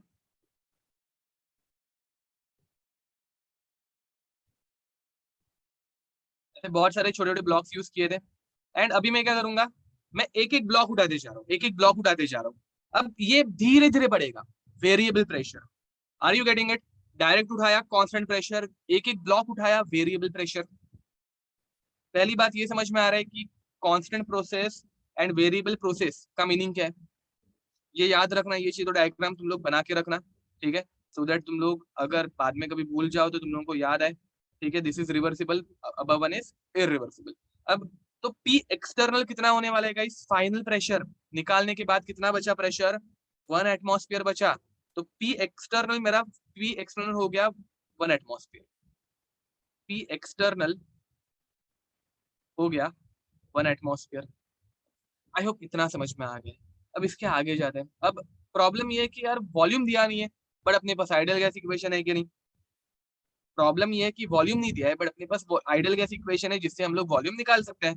Guys volume का फॉर्मूला क्या आएगा, N R T upon P, right. And guys हम लोगों को यहाँ पे P external V2 minus V1 चाहिए, तो माइनस पी एक्सटर्नल। अब देखो guys, number of moles of gas कितना दिया है पहले से, 1 मोल, वो 1 मोल ही रहने वाला है। टेम्परेचर कितना दिया है 300, वो 300 ही रहने वाले। आर कितना दिया है, आर आर ही रहता है, कांस्टेंट है। तो सारी की सारी चीजें बाहर आ जाएंगी। तो इन टू, पहले मैं अंदर की तरफ लिख देता हूँ, चलो, N R T upon P2 minus N R T upon P1, right. How P external is 1। Guys जब मैंने प्रेशर निकाल दिया तो बाहरी प्रेशर कितना हुआ, मतलब मैंने ये सब कुछ ब्लॉक्स निकाल दिए, तो फाइनल प्रेशर कितना हुआ, P external is final pressure. Last में जो बच जाता है वो, तो लास्ट में कितना बच रहा है, 1 एटमॉस्फेयर बाहर वाला प्रेशर, इसलिए दैट इज 1। अब गाइस एनआरटी एनआरटी दोनों कॉमन है, बाहर निकाल दो।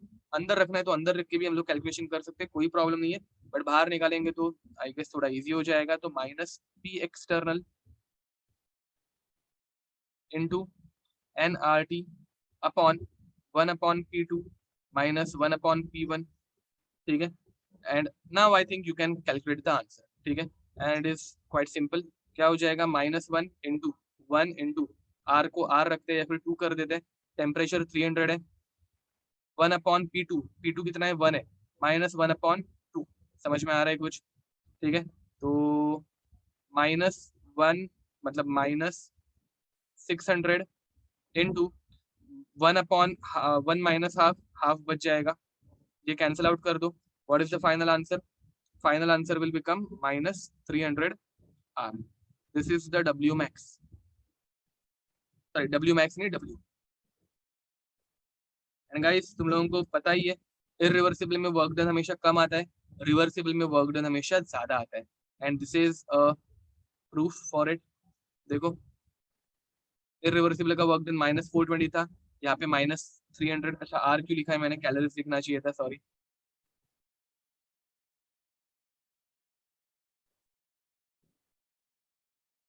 ठीक है, this is the work done over here.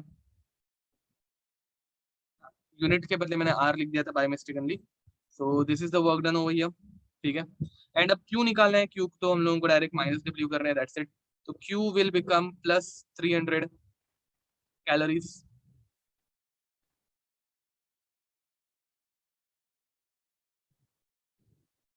Right guys, calculation में ये माइनस आने ही वाला है। समवन इज आस्किंग मी कि it should B plus, but एक बार चेक करना, ये माइनस ही आएगा। तुम लोग कहाँ पे मिस्टेक कर रहे हो, आई थिंक यहाँ पे तुम लोगों की मिस्टेक हो रही है, यहाँ पे आंसर प्लस आएगा। 1 माइनस हाफ है ना, तुम प्लस हाफ आएगा वो, ठीक है। ओके, तो हाँ, तो गाइस अगेन पी एक्सटर्नल में कुछ लोगों को डाउट है, याद रखो पी एक्सटर्नल जो है वो हमेशा फाइनल प्रेशर रहता है, ठीक है। ऐसे याद रखना, अगर इसमें डिफिकल्टी हो रही है कि पी एक्सटर्नल का कंसेप्ट तुम लोगों को समझ में नहीं आ रहा है थ्योरेटिकली, तो जस्ट मगअप कर दो कि P external is always P final, final pressure ही बाहरी प्रेशर रहता है, एक्सटर्नल प्रेशर रहता है, ठीक है। So guys I think now we can take a small break.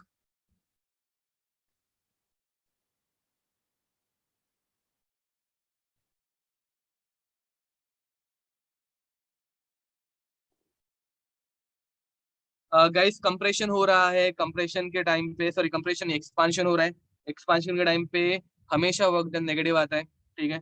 तो एक बार चेक कर लो तुम लोग कहाँ पे मिस्टेक कर रहे हो।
चलो गाइस कंटिन्यू करें।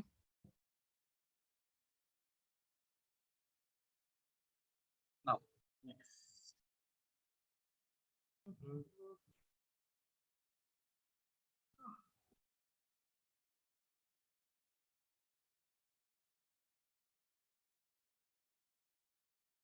तो आइसोथर्मल का और एक क्वेश्चन ले लेते हैं।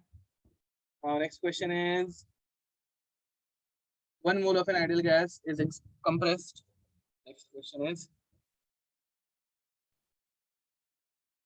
1 mole of an ideal gas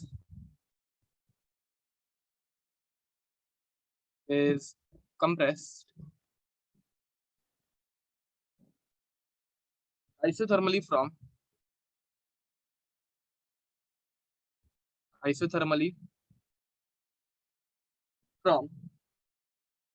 1 atmosphere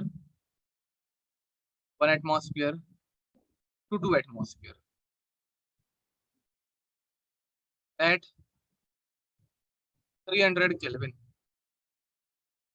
Calculate Q, W, delta H, delta U, A under reversible condition and B under irreversible condition. Guys अगर तुम लोग नोटिस करोगे सेम ऊपर वाला क्वेश्चन है, थोड़ा सा फ्लिप कर दिया, राइट? ये सबको समझ में आ रहा है? एग्जैक्टली ऊपर वाला क्वेश्चन है, सिर्फ उल्टा कर दिया है। Now it is compressed, correct? तो चलो फाइंड द आंसर, खुद करके देखो, ट्राई इट योरसेल्फ।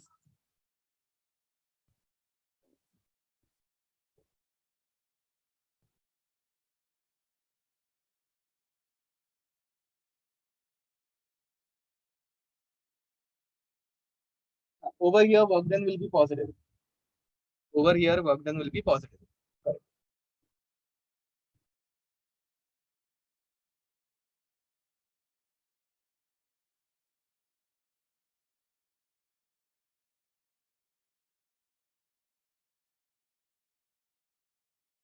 दोनों आंसर निकालना जरा।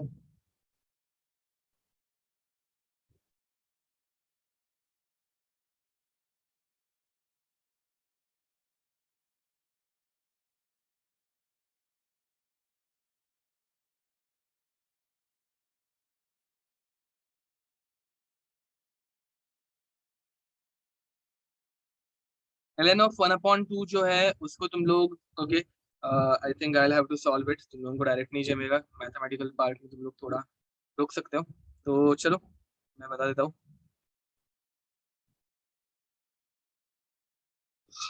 नाउ गाइस ऑब्वियसली पहले हम लोग रिवर्सिबल करने वाले हैं, तो रिवर्सिबल में W जो है वो हम लोग W मैक्स बोलते हैं, and W max is minus nRT ln of P1 upon P2. Now guys, number of mole is 1 into R is 2 into temperature is 300 multiplied by ln of 1/2. अब ln of 1/2 हम लोगों को पता है क्या नहीं, बट हम लोगों को ln of 2 पता है। तो ln of 2 करने के लिए तुम लोग क्या करोगे, -1 या फिर -600 into minus ln of 2। ये समझ में आ रहा है? हम लोगों ने माइनस ln of 2 कर दिया। लॉग में जब हम लोग माइनस कर दे तो इनवर्स हो जाता है, एंड गाइस माइनस माइनस हो जाएगा प्लस, तो -600 into 0.7, sorry +600 into 0.7, and answer आएगा +420 +420 क्या हो रहा है ये, 420 कैलोरीज, ठीक है? This is W max, and guys this proves that reversible process can be reversed along the same path। ये तुम लोगों को समझ में आया क्या मैंने क्या बोला? ऊपर अगर देखोगे तो तुम लोगों को वर्क डन आया था -420, ऊपर अगर तुम लोग देखोगे वर्क डन आया था -420, यहाँ पे अगर देखोगे वर्क डन आया है +420। सो दिस प्रूव्स दैट ऊपर वाला क्वेश्चन और नीचे वाला क्वेश्चन दोनों को कंबाइन करके this proves that reversible process can be reversed, can be reversed along same path, along same path. अब गाइज थोड़ा सा थियोरिटिकल पार्ट आने वाला है। अभी हम लोग जब नॉर्मल इरिवर्सिबल के लिए सॉल्व करेंगे उसके बाद मैं थोड़ा थियोरी एक्सप्लेन करने वाला हूँ। समझ में आई? अच्छी बात है। नहीं समझा तो वीडियो वापस एक बार देख लेना। थोड़ा सा कुछ लोगों को डिफिकल्ट जा सकता है, मोस्ट प्रॉब्लम। ठीक है, तो next is W is minus NRT P external 1/P2 minus 1/P1। Direct में ऊपर जो डिराइव किया हुआ फॉर्मूला है वो नीचे लिख रहा हूँ, चाल से ऊपर डिराइव किया हुआ फॉर्मूला मैंने नीचे डायरेक्ट लिख दिया, चलेगा। जो ही करेक्ट आंसर है, वेरी नाइस। अब गाइस यहाँ पे क्या हो जाएगा, -1 × 2 × 300। अब मुझे बताओ P एक्सटर्नल कितना आएगा यहाँ पे। अब मुझे बताओ यहाँ पे P एक्सटर्नल कितना आएगा। अब देखो इनिशियल 1 एटमॉस्फेयर था, फाइनल 2 कर दिया, तो अब फाइनल वाला हम लोग हमेशा लेते हैं P एक्सटर्नल, तो यहाँ पे 2 हो जाएगा मल्टीप्लाइड बाय अब 1/P2 मतलब 1/2 माइनस 1/P1 मतलब 1/1, एंड ये हो जाएगा -600 into this 1200 minus 1200 into half -1 minus half होता है, तो half half one plus half बन जाएगा, माइनस माइनस एंड हाफ करेंगे तो minus plus 600 calories. This is my W। अब मुझे बताओ गाइस इरिवर्सिबल का वर्क डन ऊपर जो आया था वही आया क्या। ऊपर हम लोगों को वर्क डन आया था +300, नीचे वर्क डन आया +600, तो is it same? It is not same. तो this proves that this proves that irreversible process cannot be लिख दिया मैंने, cannot be reversed along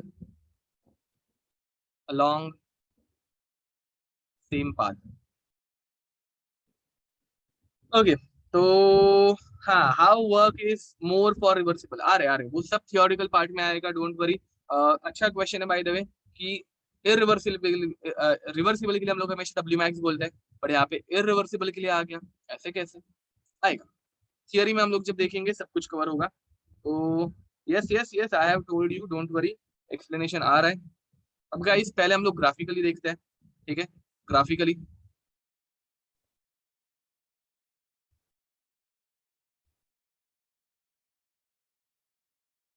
Now guys, in case of graphical representation,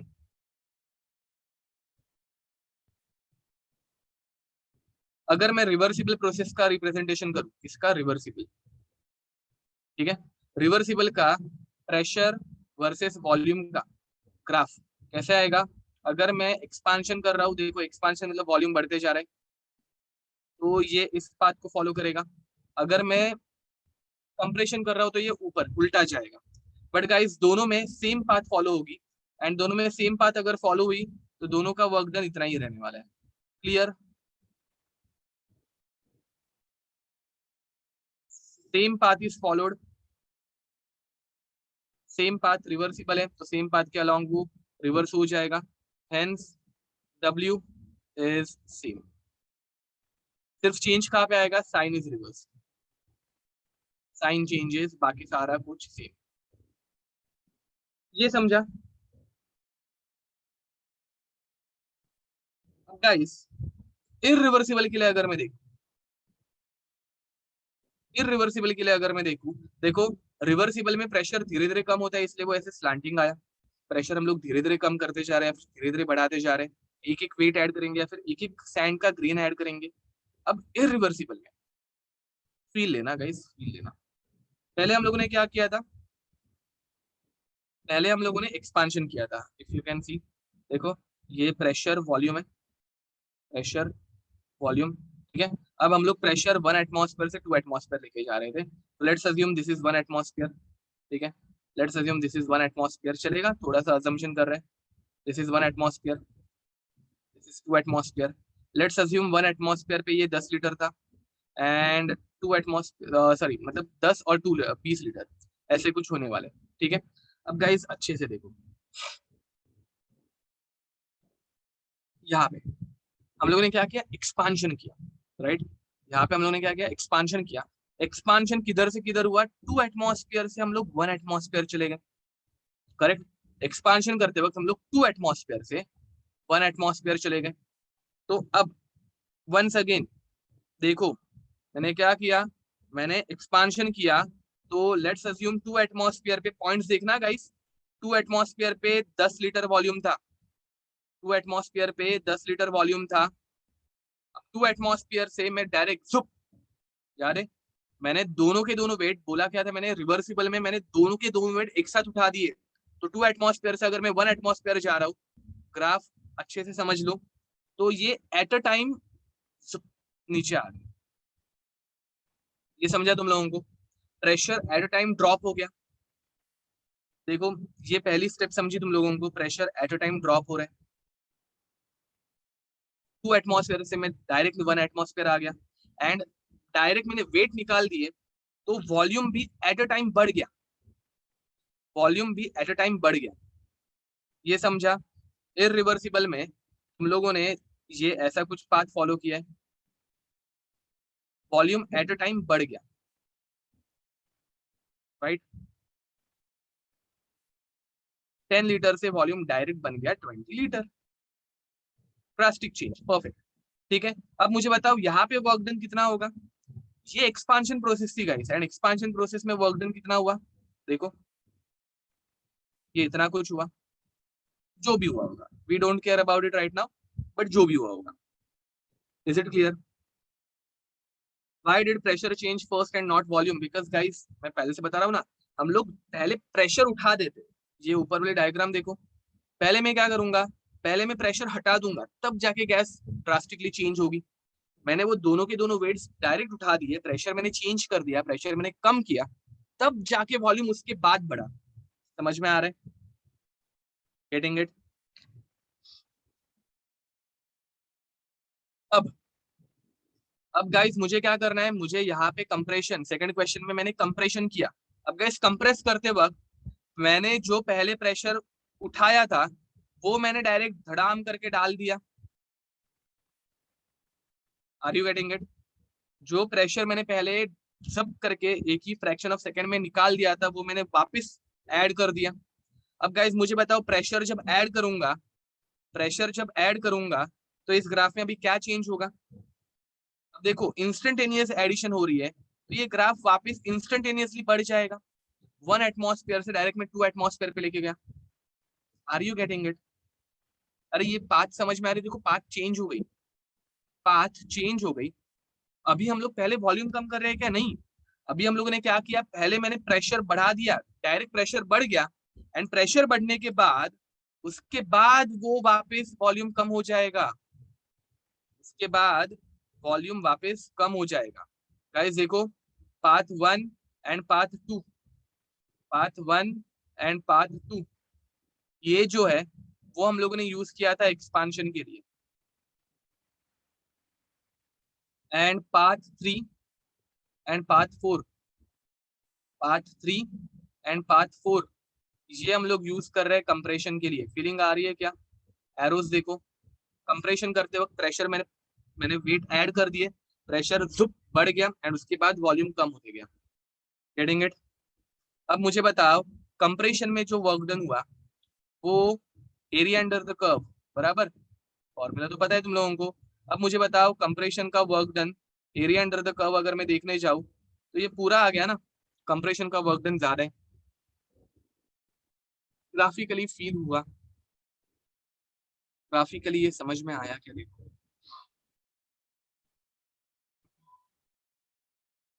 पक्का, या इसमें किसी को कुछ डाउट।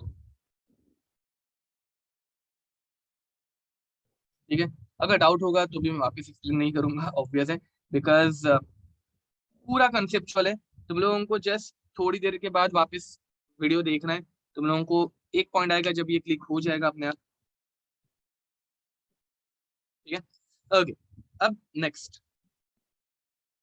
अभी कुछ लोगों को डाउट था कि यार सर आपने तो बोला था वर्क डन हमेशा मैक्सिमम होना चाहिए, यहाँ पे वर्क डन यहाँ पे मैक्सिमम नहीं है, भले ही मैंने मैक्स लिखा है। और यहाँ पे नहीं है, यहाँ पे है, तो ऐसा क्यों? अब गाइस मैंने तुम लोगों को बताया था रिवर्सिबल प्रोसेस इज एफिशिएंट या irreversible process is efficient.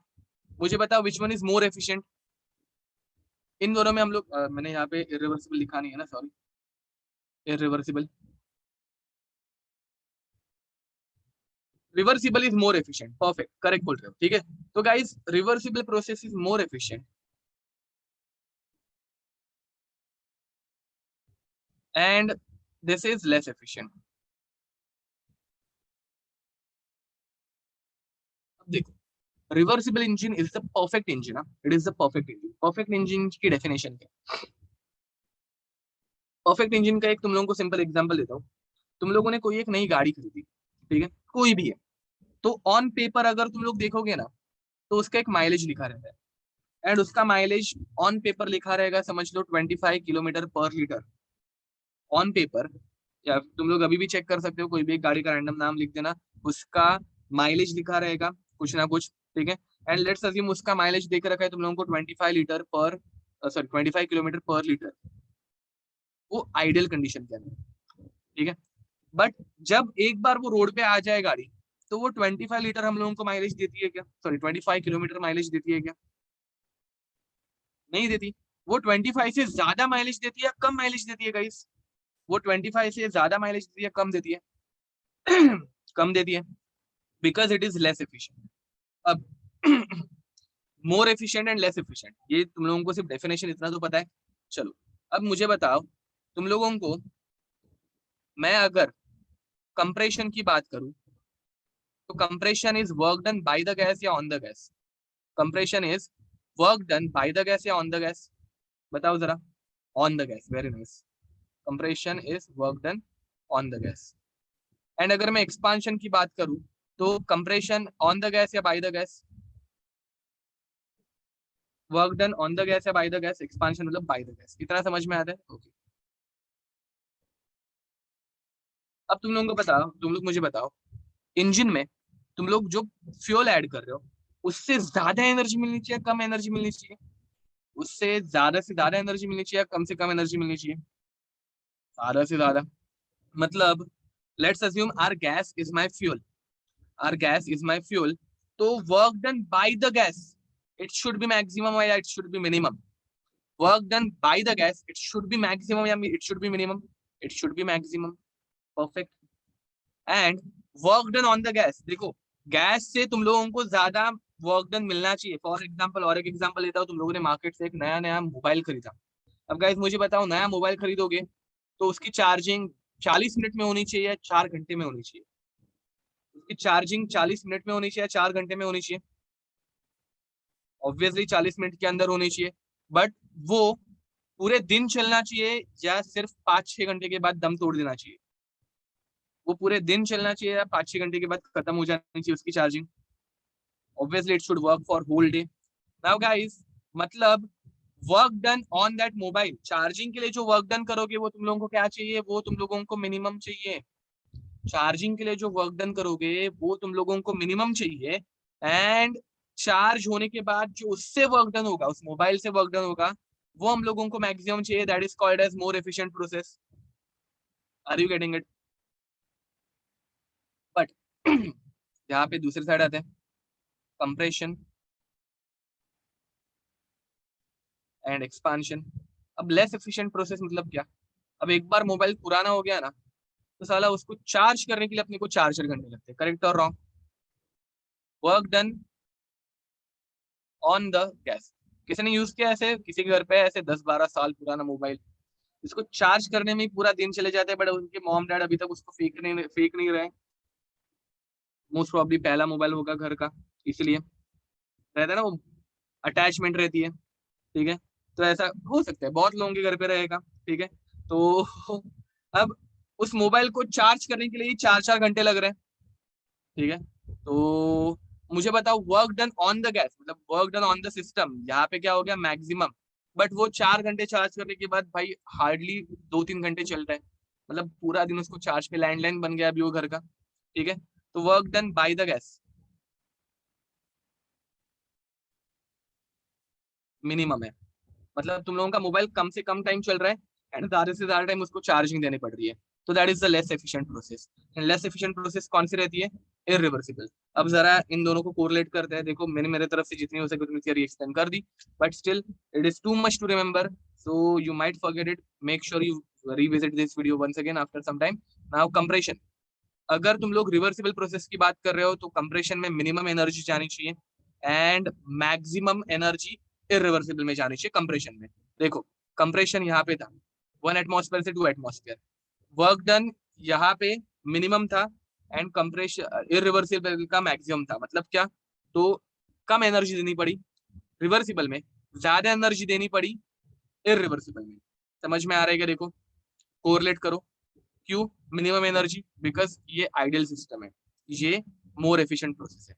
And expansion की अगर बात करेंगे फर्स्ट क्वेश्चन की, तो एक्सपांशन में तुम लोगों को मैक्सिमम वर्क आउटपुट मिलेगा, मैक्सिमम आउटपुट मिलेगा रिवर्सिबल में एंड मिनिमम आउटपुट मिलेगा इरिवर्सिबल में। ऊपर जाके चेक करो 420 का वर्क डन मिला रिवर्सिबल में एंड 300 का ही वर्क डन मिला सिर्फ इरिवर्सिबल में। Guys are you getting it?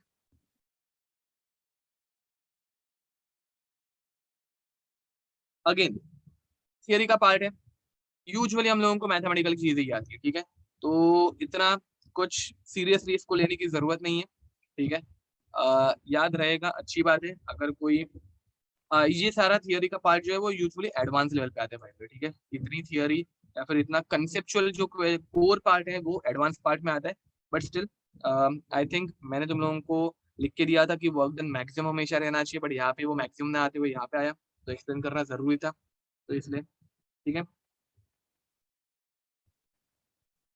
चलो तो गाइस आगे बढ़े। Fourth process, fourth process is adiabatic, ठीक है? तो थोड़ा सा ही टाइम और, ज्यादा नहीं, एडियाबेटिक ज्यादा टाइम नहीं लूंगा मैं,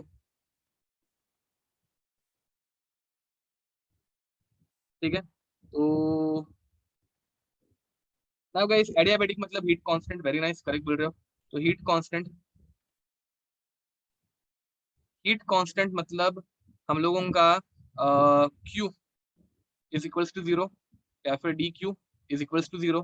अब गाइस तुम लोगों को एक पैरामीटर तो डायरेक्ट मिल गया, क्यू मिल गया, बराबर। अब delta U is equals to Q plus W. अब गाइस क्यू अगर जीरो हो गया तो W is equals to delta U, and delta U निकालने के लिए अपने पास एक यूनिवर्सल फॉर्मूला है, एनसीबी डेल्टा डी। और क्या चाहिए इसमें? अब गाइस एनसीबी डेल्टा टी के अलावा हम लोगों ने और एक फॉर्मूला डिराइव किया था, मतलब सीवी के अलावा और एक फॉर्मूला था। देखो CP minus CV is equals to R and gamma या फिर CP upon CV is equals to gamma. अब guys CP will become gamma times CV, gamma times CV, क्या हो रहा है, sorry, gamma times CV. And ये अगर हम लोग ऊपर लिख देंगे तो gamma times CV minus CV is equals to R. तो गाइस सीवी की वैल्यू क्या हो जाएगी? R upon gamma minus one. ये फॉर्मूला बहुत बार यूज होता है, ठीक है? तो finally I will get W which is equals to delta U which is equals to N R upon gamma minus one delta T. अब डेल्टा टी को मैं T two minus T one भी लिख सकता हूँ, कोई शक? ये कराया है फिजिक्स में, वेरी नाइस, करेक्ट, ठीक है? अब गाइस इतना करने के बाद, इतना करने के बाद बहुत सी बार ऐसे टाइप के क्वेश्चन में टेम्परेचर दिया नहीं रहता। अब टेम्परेचर नहीं देने के बाद दो अलग अलग कंडीशन आती है, जो थोड़ा एडवांस का पार्ट है, वो हम लोग बाद में करेंगे। बट ये एक कोर सिंपल फॉर्मेट, ठीक है? एडियाबेटिक में तुम लोगों को फिजिक्स में कराया है, जो तुम लोग बोल रहे हो पॉइसन्स इक्वेशन से टेम्परेचर निकालो एंड ऑल, वो केमिस्ट्री में एडवांस पॉइंट ऑफ व्यू हम लोग देखेंगे, क्योंकि उतना मतलब ये सब पार्ट अभी तक हम लोगों ने जो किया है गाइस मेजरली फिजिक्स में ही पूछा जाता है। Work done, heat, delta U, ये तीन पैरामीटर ज्यादा करके फिजिक्स में आते हैं, और ये फिजिक्स का ही पार्ट था अभी तक का। केमिस्ट्री में इनके ऊपर ज्यादा क्वेश्चन नहीं आते हैं, तुम लोग क्यू सॉल्व करके देखना, तुम लोगों को अभी तक पिछले 4 लेक्चर में जो भी पढ़ाया गया है कुछ नहीं मिलेगा, ठीक है? सॉरी टू से, बट अभी तक हम लोगों ने जो पढ़ा वो केमिस्ट्री पॉइंट ऑफ व्यू उतना इंपॉर्टेंट नहीं है, बट स्टिल थर्मोडाइनमिक्स अगर पढ़ रहे हैं तो पूरा होना चाहिए, ठीक है? नेक्स्ट आएगा NCP delta T, this is our another formula, ठीक है? एंड इसके ऊपर के क्वेश्चंस जो है गाइस अभी हम लोग नहीं सॉल्व करेंगे, ये मैं एंट्रोपी जब कराऊंगा उस टाइम मैं तुम लोगों को कराऊंगा, ठीक है। एडियाबेटिक प्रोसेस के क्वेश्चंस अभी हम लोग सॉल्व नहीं करेंगे, नेक्स्ट टाइम सॉल्व करेंगे, next time in the sense entropy होने के बाद, ठीक है। So yup, we can stop now, till then see you next time, bye bye and God bless you.